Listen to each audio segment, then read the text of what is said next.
Good morning everyone. हाँ थाम्बनेले ठीकই দেখেছো যে পার ইয়ার 7.5 লক্ষ টাকা করে তোমরা যদি ব্যয় করতে পারো একটা মেডিকেলের আসন অর্থাৎ ডাক্তারি পড়ার আসন তোমাদের জন্য বরাদ্দ থাকবে।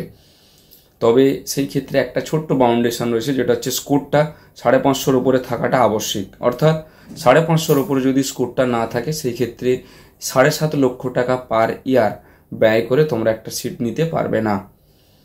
যাদের স্কোর 450 থেকে 550 রয়েছে তাদেরও বলে দেব যে কোথায় হতে পারে এবং কত বাজেটের মধ্যে আসতে পারে।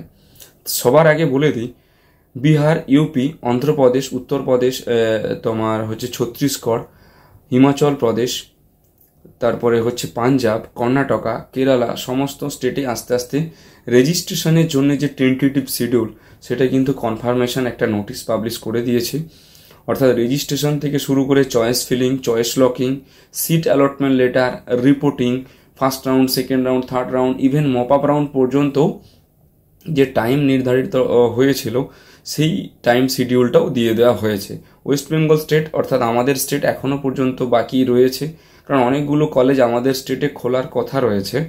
সেই ক্ষেত্রে এখনও পর্যন্ত কিন্তু আমাদের স্টেটে ইনফরমেশন বুলেটিন পাবলিশ হয়নি। মেবি ভিডিওটা যখন পোস্ট করব হয়তো পাবলিশ হয়ে যেতেও পারে। তবে নতুন কলেজগুলো আসার জন্যে অর্থাৎ যেগুলো আসবে এখনও পর্যন্ত ঠিক হয়নি বা এলওপি পায়নি, তাদের জন্য এখনও পর্যন্ত টেন্টেটিভ শিডিউলটা দেয়নি। কারণ টেন্টেটিভ শিডিউলটা দিয়ে দেওয়ার পরে সিট ম্যাট্রিক্স বের করতে হয়, যেটা এমসিসির এখনও পর্যন্ত সিট ম্যাট্রিক্স বের করেনি বলে চয়েস ফিলিং বা চয়েস লকিংটা শুরু হয়নি। এইবার আসি মোরাল অফ দ্য স্টোরিতে, অর্থাৎ ফাইনাল সাবমিশনে, যে 7.5 লক্ষ টাকা পার এনাম ব্যয় করে কোথায় আমি পড়তে পারবো এবং তার পজিটিভ এবং নেগেটিভ দিকগুলো কি রয়েছে। শুরুতেই বলি, 7.5 লক্ষ টাকা পার এনাম যদি 550-এর ওপরে স্কোর থাকে সেই ক্ষেত্রে তোমরা দুটো স্টেট পাচ্ছ, এক হচ্ছে কেরালা আর দুই হচ্ছে ছত্তিশগড়। কেরলেও পেতে পারো, ছত্তিশগড়ও পেতে পারো।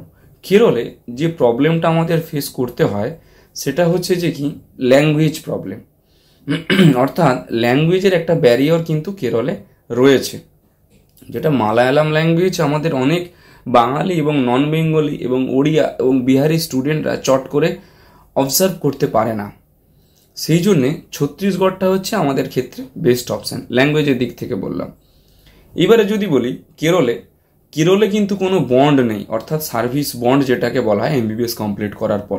ছত্তিশগড়ে কিন্তু সার্ভিস বন্ড রয়েছে। এটারও একটা পজিটিভ নেগেটিভ দিক আছে। দেখো, সার্ভিস বন্ড ছত্তিশগড়ে রয়েছে, তার মানে তোমরা ওইখানে গেলে অর্থাৎ এমবিবিএস কমপ্লিট করার পর যে সার্ভিসটা প্রোভাইড করবে সেখানে কিন্তু নতুন কিছু জিনিস তোমরা শিখতে পারবে জুনিয়র ডক্টর হিসাবে সেখানে জয়েন করে বা ইন্টার্ন হিসাবে জয়েন করে। অবশ্যই গভর্নমেন্ট তার জন্য তোমাদেরকে স্টাইফেন একটা প্রোভাইড করবে। কেরলে কিন্তু কোনো প্রকার কোনো সার্ভিস বন্ড নেই। তবে চিকিৎসা জগৎ যদি বলা হয় ছত্তিশগড়ের থেকে কেরল যথেষ্ট উন্নত। এমনও কিছু কিছু কলেজ আছে ছত্তিশগড়ে যেগুলো কেরলের থেকেও অনেক পুরনো কলেজ। কেরলে যেমন ডক্টর মুপেন্স রয়েছে, আরও অনেক কলেজ রয়েছে, এগুলোর থেকেও ভালো কলেজ রয়েছে। Raipur institute of medical science, পেশেন্টগুলো খুবই ভালো। তো আমাদেরকে কোনো কলেজ যদি নির্ধারণ করতে হয় যে কোনো স্টেটে, সবার শুরুতে দেখতে হবে যে কলেজে নিজস্ব হসপিটাল আছে নাকি, এক। দুই হচ্ছে যে কি কলেজের পেশেন্ট ফ্লো কীরকম রয়েছে সেটা আমাকে দেখতে হবে। আমরা কি কি সার্ভিস প্রোভাইড করছি যদি আমাদের থ্রু দিকেও এনরোল করো। এক, অ্যাডমিশনের জন্য যে সমস্ত হিডেন ডকুমেন্টসগুলো লাগে, অর্থাৎ যে ডকুমেন্টসগুলো লিস্টেও দেওয়া থাকে না, আমরা সেই ডকুমেন্টসগুলো তোমাদের প্রোভাইড করব। দুই হচ্ছে যে কি আমরা কি প্রোভাইড করতে পারবো সেটা হচ্ছে যে উইথাউট ব্যাঙ্ক গ্যারান্টি বা উইথাউট ব্যাঙ্ক বন্ডে অ্যাডমিশন করানো, সেইটাও আমাদের তরফ থেকে থাকবে। এবং যে সমস্ত কলেজে বা যে সমস্ত স্টেটে স্কলারশিপ ফরম্যাট রয়েছে সেগুলোতে আমরা স্কলারশিপ ফরম্যাটে অ্যাডমিশন করাতে পারবো। যেগুলোতে স্কলারশিপ ফরম্যাট নেই সেগুলোতে আমরা স্কলারশিপ ফরম্যাটে অ্যাডমিশন করাতে পারবো না। যেমন ধরে রাখো একটা ডিমড ইউনিভার্সিটি অর্থাৎ কেএমসি মণিপাল যদি আমরা বলি, সেখানে কিন্তু স্কলারশিপ ফরম্যাট রয়েছে। নিয়ার অ্যাবাউট 25% কিন্তু তোমরা ফিস রিডাকশান পেতে পারো যদি তোমাদের র্যাঙ্কটা 1 থেকে 25,000-এর মধ্যে হয়ে থাকে। এইরকম অনেক কিছু হিডেন জিনিস থাকে যেগুলো বেশিরভাগ স্টুডেন্টরা জানে না। সেই সমস্ত ইনফরমেশানগুলো দিয়ে 1:1 কাউন্সিলিং আমরা পার্টিসিপেট করিয়ে স্টুডেন্টদের পুরোপুরি অ্যাডমিশন করানোর দায়িত্বটাও আমরা নিয়ে থাকি। যাদের অ্যাডমিশন রিলেটেড কোনো রকমভাবে যদি সাপোর্টের কোনো প্রয়োজন হয়, কারণ অপশান প্রচুর রয়েছে, ড্রপটা দিতে যাওয়ার যদি চিন্তা ভাবনা করা হয় 2 সেকেন্ড লাগে চিন্তাটা করতে, চিন্তা করে নিলাম, আমি কোচিংয়ে ভর্তি হয়ে গেলাম। তো ড্রপটা দিতে গেলে বেশি সময় লাগে না, কিন্তু 1 ইয়ার ড্রপ মানে এই বছর 13 লাখ স্টুডেন্ট বেরোচ্ছে, পরের বছর আবার 13 লাখ বেরোবে, 26 লাখ স্টুডেন্টের সঙ্গে তুমি কম্পিটিশান দিচ্ছ। তোমার এইচএস যদি এই বছর হয়ে থাকে, যদি আগের বছর এইচএস হয়ে থাকে আগের বছরের 13 লাখ, তাহলে 39 লক্ষ তুমি স্টুডেন্টের সঙ্গে কিন্তু কম্পিটিশান দিচ্ছ, এটা মাথায় রাখতে হবে। তারপরে আমি ড্রপ দেওয়ার চিন্তা ভাবনা করবো, তার আগে নয়।